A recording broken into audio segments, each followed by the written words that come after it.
Arestado ang isang lalaki na top 2 most wanted person dahil sa kasong statutory rape sa Villasis, Pangasinan. Nagpapakita ito ng patuloy na pagsusumikap ng mga otoridad na tapusin ang kriminalidad, lalo na ang mga kaso ng karahasan laban sa kabataan. Ang buong detalye ng balita mula kay Police Corporal Joanna Marie de los Santos.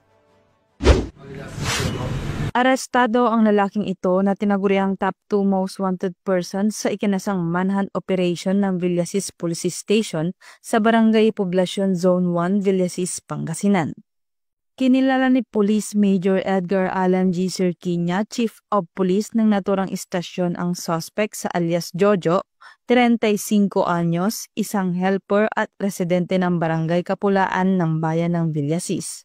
Naaresto ang suspect sa bisa ng warrant of arrest para sa kasong statutory rape na inisyu ng Regional Trial Court Branch 51 Tayub, Pangasinan kung saan walang itinakda ang korte para sa kanyang piyansa. Matapos mahuli, agad siyang isinailalim sa physical at medical examination bago tuluyang dalhin sa kustodiya ng Villasis Police Station para sa tamang disposisyon. Ayon sa pulisya, ang pagkakaaresto sa isa sa mga most wanted sa bayan ng Villasis ay patunay ng mas pinaigting na kampanya ng PNP laban sa kriminalidad. Patuloy din silang magsasagawa ng operasyon upang matiyak ang kaligtasan at kapayapaan ng komunidad.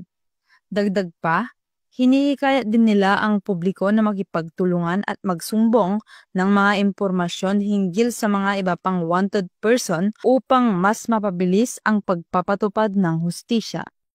Mula dito sa Ilocos Region, ako ang iyong PNN Correspondent, Police Corporal Joanna Marie de los Santos, alagad ng batas, tagataguyod ng Balitang Pulis.